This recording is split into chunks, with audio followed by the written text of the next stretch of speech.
Imagine, it's New Year's Eve and you get a call that your child was shot and killed, and the shooter is a police officer. What do you do after you bury your child? How do you get justice? My name is Débora Souza Silva, and I'm a mother, a journalist, and a documentary filmmaker. Black Mothers is a feature documentary about two women, Wanda Johnson, whose son, Oscar Grant, was shot and killed by police at Fruitvale Station in Oakland, California in 2009, and Angela Williams, whose son, Ulysses Wilkerson, survived a brutal attack at the hands of Alabama police officers. When I first met Wanda in 2017, she was organizing the Oscar Grant Legacy Weekend, her annual 3-day gathering of mothers. The event was one of her efforts to keep her son's name alive and seek concrete change in the justice system. Over the phone, I told Wanda I'd love to document her gathering. She said yes and warned me. Every single mother invited lost a child to police brutality or gun violence, and you will meet them in person. As I packed up my camera, I prepared myself, or tried to prepare myself, to be in a space with such deep sadness. But this is what I saw, but on my very first day, this is what I saw through my viewfinder. Yeah, does everybody know all the names of the children that was killed? Okay, can you start?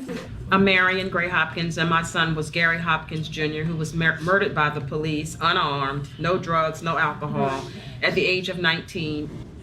My son was killed by Stockton police, shot in the back multiple times, and he was just reaching for a cell phone. I'm not just here for my son, I'm here for everyone's child that was murdered, beaten, shot down by the police, that the laws, the rules, the regulations, and protocol be changed. That's my goal.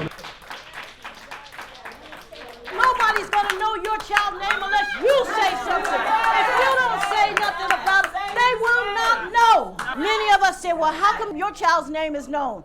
Well, you gotta make your child's name known. Fight for your child. I don't care what they said about your child. Fight for your child.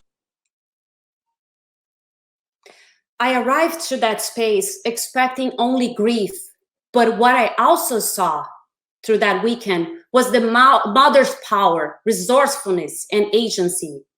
And the way that Wanda mentored the mothers, encouraged them to keep fighting for their children, offering them a blueprint for justice, all of that was incredibly inspiring. About a year later, I met Angela Williams, right after her 17-year-old son, Ulysses, had been brutally beaten by Alabama police officers. Angela had posted the picture of her son's brutalized face on social media because otherwise, she said, no one would believe her.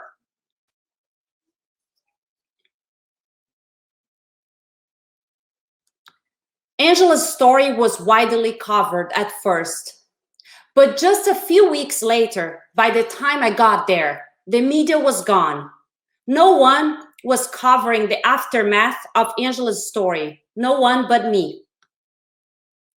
My film aims to expose how hard it is for grieving mothers like Wanda and Angela to secure justice for their children. Together, their stories and the mentorship that Wanda offers to Angela illuminates not only the US cycle of racist violence, but the cycle of courage and care that Black mothers have cultivated to protect themselves, their children, and their families.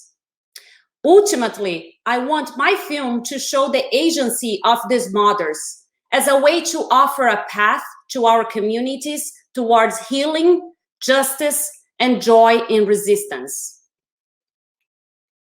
Our film and its impact campaign, to be released next year, aims to inspire audiences and drive actual change so that no other mothers have to go through what Wanda and Angela have endured. If you're interested in supporting the mothers, either by providing funding for our Impact campaign, travel resources for our protagonists, venues for our screenings, or political connections, I'd love to talk to you. This project is personal for me. My son Lázaro is 2 years old. I can't help but wonder, what will the world be like when Lázaro is 17, like Ulysses Wilkerson, or 22, like Oscar Grant? I could keep worrying about it every day, or I could make this film. Thank you.